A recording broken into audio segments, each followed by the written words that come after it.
In the last videos, we have completed 3 chapters in the first part of our textbook. 3 chapters now we have completed. So today I thought we can start a poem. We have completed 3 prose. So today I am going to take a poem, the first poem in our first part, To a Pair of Soros Cranes. It's written by Manmohan Singh. One of the most beautiful poem in our syllabus. It's more than beautiful, it's very heart-touching poem. We see like a pair of Soros crane, and after losing its pair or its mate, the male is shot by hunters, and after that we see the grief, the sadness of the female crane in this poem. Very like with lot of sadness, the poet described that emotions and feelings of the female Soros crane. I already told you it's one of the most beautiful poem in our syllabus. So before we discuss about the poem, let me tell you what are Soros cranes or what is the meaning of that. Soros cranes are the largest or the tallest flying birds which we can see in India, South Asia and Australia. Cranes, you may see cranes, white which has long leg and like long neck. From normal cranes, what is the difference? What is the difference of Soros cranes? Soros cranes, it is easily distinguishable, or easily we can find out the Soros cranes. Soros cranes neck which has Soros cranes completely in a grey color, and along with the grey color, its neck, upper neck and head is in red color. Upper neck and head is in red color. In India, Soros cranes are the symbol of matrimonial commitment, like marriage commitments, and there is a belief or there is some proof that if the one pair of Soros crane, one mate, if it dies, the other mate, commonly if the male dies, then the female crane will also die by calling out its male. By calling out, this female crane also will die. So here, that's why these cranes are became the symbol of matrimonial commitments or marriage commitment, because marriage, we know that it's like a commitment where we should have the understanding and sacrifice between the male and female. In the same way, when they get some problem, if the male, one of the partner, if gets any problem, then the other partner also automatically will get the effect of the problem. In the same way, here in the case of Soros cranes, if one mate dies, the other mate also will call death, like by calling out its name until starvation, like without having any food and all, by calling out its mate, it will die. That is the fact about Soros crane. So Soros cranes are the tallest flying birds which we can see in our country also. So then now let me tell you about poem, something small, like I can tell you a brief, or I can tell you what is the main incidents, the main theme of the poem. This poem is a dedication to the Soros cranes. Here we see some scientific proofs or facts we can see in the poem. Along with that, Manmohan Singh written this poem in a beautiful way. Here, early in the morning, when the male Soros crane, when it came to fly, just in the time of sunrise, when it came to fly, the hunters came and shot the male bird. So after getting the bullet, the male bird fell down, and the hunters behaved very harshly behaved to the dead body of the Soros crane. That also we see in the poem. After killing the bird, they taken its dead body like a dirty cloth and thrown to a bag, that we see in the poem, and they taken away the dead body of the male bird and they went away from there. And after the hunters left the place, the female bird was watching all these things, what was going on there. The female bird was victimizing all these things. So after the hunters left away from there, the female bird started rounding in the sky, then came downside where the male bird fell down. It came downside and like started searching. It lost all its consciousness.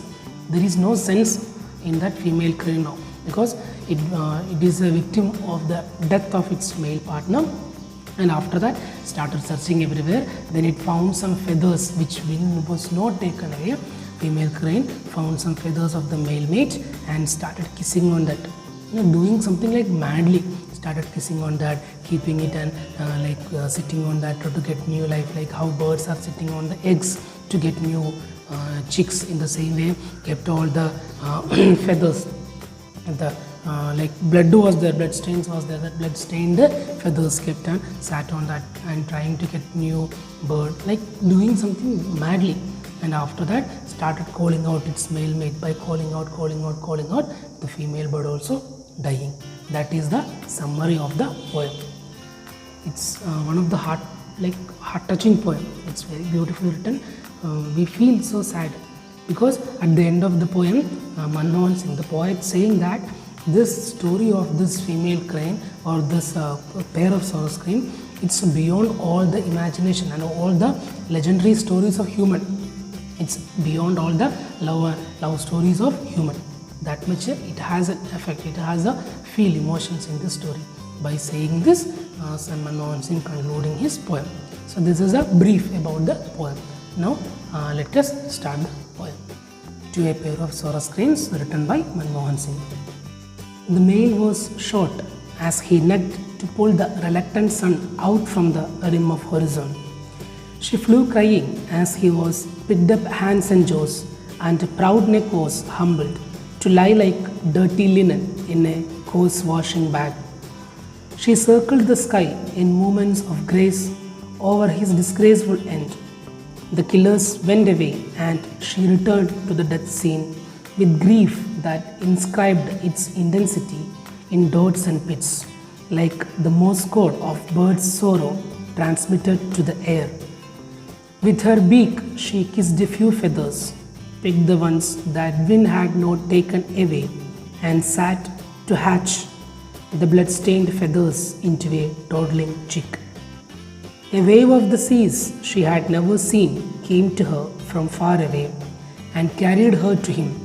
She went away beyond Hume's words, beyond the legends and fables of human love. Now, stanza-wise, we will explain the poem. First stanza. The male was short as he necked to pull the reluctant sun out from the rim of horizon. Reluctant means hesitant, like not interested. Necked means stretched its neck, like neck is stretching. Rim means edge. So, here the poet saying, in simple words we can say, the male was short when it came to the sky, when it started flying in the early morning, in the time of sunrise, when the male bird was flying in the sky, it got short. This simple words, the poet written in a beautiful way. What is that?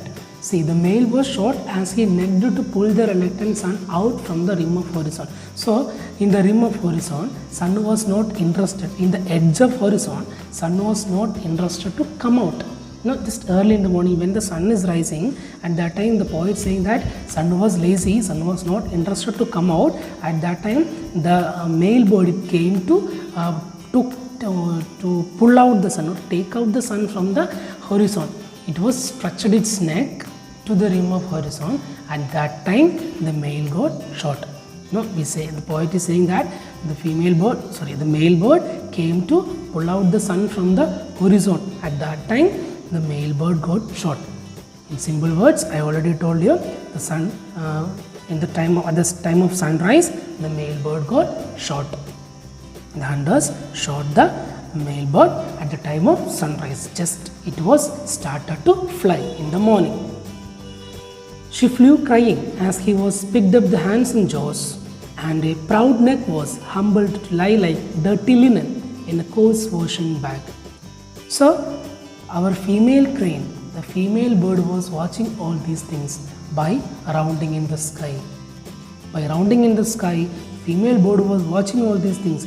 Just when the male bird got shot, the female bird started rounding in the sky by crying.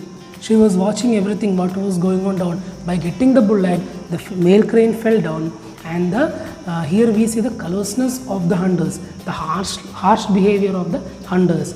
When the male bird fell down, the hunters taken by holding the hands and jaws together, they taken the body of the male crane like a dirty linen. Linen means cloth, like a dirty linen, and they thrown to a bag, to a rough. Coarse means rough.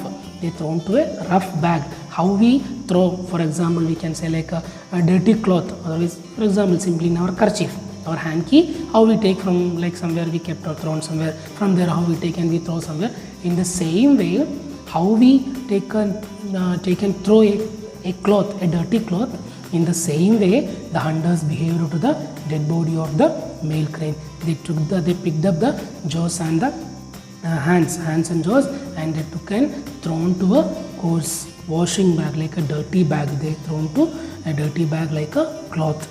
So while these scenes were going on, the female bird was rounding in the sky by crying. She circled the sky in movements of grace over his disgraceful end. The killers went away, and she returned to the death scene with grief that inscribed its intensity in dots and pits, like the Morse code of birds' sorrow transmitted to the air. So, just this thing I told you, while these scenes were going on, the female crane was rounding in the sky. She was circling in the sky. So she circled in the sky in movements of grace over his disgraceful end. She was circling, and by watching the disgraceful end, the sad end of this male bird was watching. The female bird was watching the sad end, the sad, unhappy end, or the most like heart-touching end, most sad end of this male crane was like the female bird was watching this scene by circling in the sky. The killers went away, and she returned to the death scene. When the killers taken the male bird, and when they went away, the female crane came downside where the male bird fell down. The female crane came there with grief that inscribed its intensity. Inscribed means we cut words on something like which is difficult to explain. With that much sadness, grief means we know that sadness, no, unhappiness. With that grief, that pain, the female bird came downside, which we can't explain through words. That much grief was there in that female bird. With that grief, the female bird came downside, and she searched in dots and pits, like Morse code of birds or transmitted to the air. Morse code means here given a symbolic language invented by Samuel F.B. Morse that uses a combination of long and short sounds of flashes of light for sending messages. It's a technique like using long and short sounds or flashes for sending messages, to send messages using like short sounds or light flashes. That is Morse code. Here the grief of the sadness, that sadness of the female crane transmitted to the air. How the Morse code is transmitted the message to the air, in the same way the grief, the sadness of the female crane also transmitted to the air. While she was searching in the dots and pits, she searched the male bird everywhere, in the dots, in pits, in somewhere in the soil, everywhere she started searching. She is doing things like madly. She lost her sense in that way the female crane was behaving there. She lost her sense by watching the death scene of her male. So she started searching everywhere. Her sadness transmitted to the air. With her beak she kissed a few feathers, picked the ones that wind had not taken away, and sat to hatch the blood-stained feathers into a toddling chick. So here we see her madness by watching. After she watched the death scene of her male partner, she lost her sense. She started behaving madly. So what she did here, we can see the intensity of her grief in this one stanza. She saw some feathers, already wind taken away most of the remained feathers. When the bird fell down, when the hunters taken the bird, some feathers were fallen down on the soil. So once they left from the hunters, they moved away from there. Wind came and taken away the feathers. She found some feathers which wind was not taken away. She took that feathers and she started kissing on that blood stained feathers. She started kissing on that feathers and she collecting and sitting on that. Hatching means what, you know that, like birds are sitting on the eggs to produce the new chicks. So she collected the feathers. How a mother bird sitting on eggs to get the baby chicks. In the same way, she took the feathers, blood-stained feathers, and she sat on that to hatch for toddling chick to get new chicks. She started sitting on that, like she is behaving madly. The bird, she is a female crane. She knew that from these feathers we can't get new chicks. But she is behaving like madly. She doesn't know what want to do. So that's why she became like mad and she is doing things mad, like became full sad, and she is doing things which was not clear for her only. So she became so sad and she is doing all these things. She collected the feathers and kissing on that, hatching on that, like that. Then here the end of the poem. A wave of the seas she had never seen came to her from far away and carried her to him. So while she was doing, by crying all these things, she was doing all these things at that time. A wave of the seas she had never seen came to her. Here, wave of the sea. Here, sea means it's not the real sea. It is a metaphor used in the poem. The poet knowingly used the metaphor here. Here, wave of sea means the wave of like sadness, the death. Here, sea means death. Because why I say it is because the Saurus cranes, they don't live near to the sea, near to the ocean. Saurus crane, we can't find out Saurus crane near to the seas. They live in another areas. They don't live the place where the sea is near. So there is no chance for sea. Here sea means, metaphorically, sea means death, and wave of the sea means the call of death.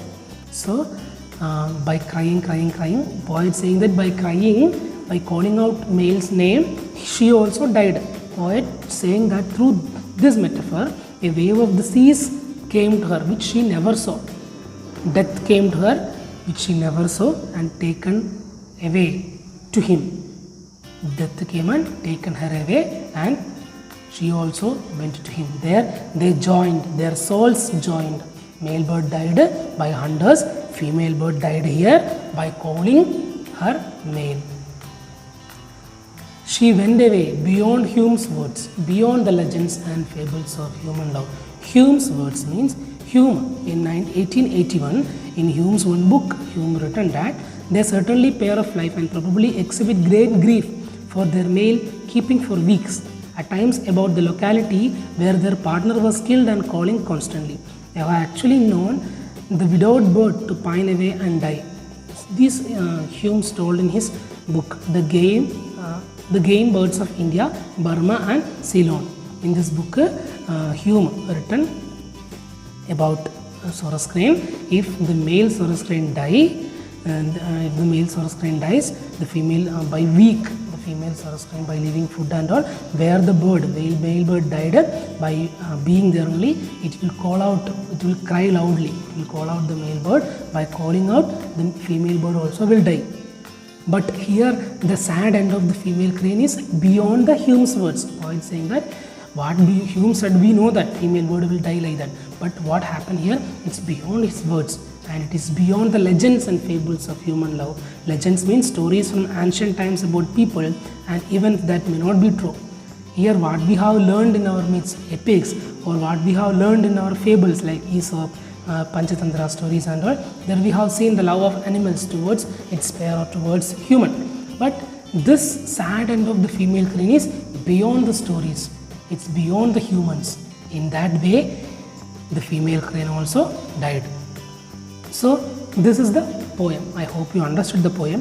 In this poem, Manmohan Singh is trying to tell us the callousness or the harsh behavior of humans towards the animals. We can see the poem in that perspective also, how we humans are behaving towards animals, whether it is in the right way or not. It's a time to think about that, because Mahatma Gandhi once said that the greatness of a nation and its moral progress can be judged by the way its animals are treated. In a country, how the people, how the nation, like in the moral way, how a nation is progressing, that we can find out through by watching how the animals are treated in that country. So if, for example, in a place, if the animals are treated in a bad way, then the moral side of the country is not in the right way. So this poem is giving that perspective also, how we behave towards the animals. That is the message of this poem. I hope you understood the poem. Easy poem, very beautiful poem, very heart touching poem. I hope you understood. Tomorrow see you with another chapter. Thank you.